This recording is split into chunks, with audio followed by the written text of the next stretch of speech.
നമസ്കാരം. സിറ്റി ന്യൂസിലേക്ക് സ്വാഗതം. ഇന്ന് അയ്യങ്കാളിയുടെ 84ാം സ്മൃതി ദിനം. സാഹോദര്യ സമത്വ സംഘം സംസ്ഥാന സമിതിയുടെ ആഭിമുഖ്യത്തിൽ അനുസ്മരണ സമ്മേളനം നടത്തി. മഹാത്മാ മന്ദിരത്തിൽ നടന്ന ചടങ്ങ് കെ നാരായണൻ ഉദ്ഘാടനം ചെയ്തു. ഈ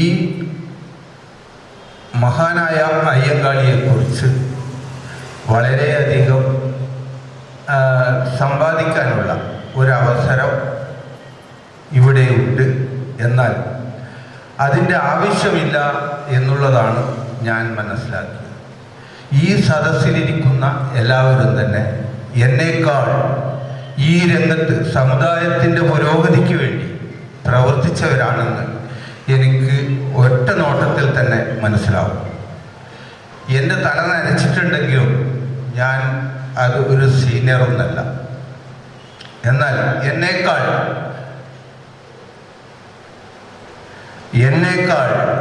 അനുഭവങ്ങളുള്ള ഗുരുജനങ്ങൾ സദസ്സിലും വേദിയിലുമായി ഇരിക്കുന്നുണ്ട്.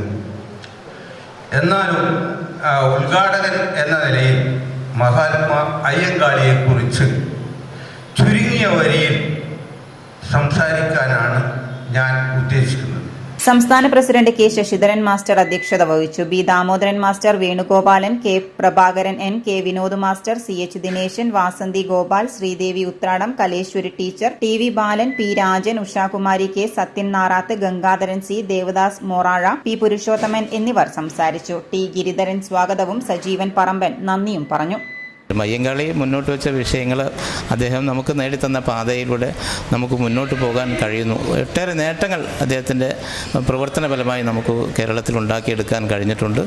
അതൊരു വലിയ മാതൃക തന്നെയാണ്. നമുക്കൊരു നഷ്ടമെന്ന് പറയുന്നത് ബാബാ സാഹിബ് ഡോക്ടർ അംബേദ്കറും അയ്യങ്കാളിയും തമ്മിൽ കാണാനുള്ളൊരവസരം ഉണ്ടായിട്ടില്ല. 41 അദ്ദേഹം നഷ്ടമാണ്.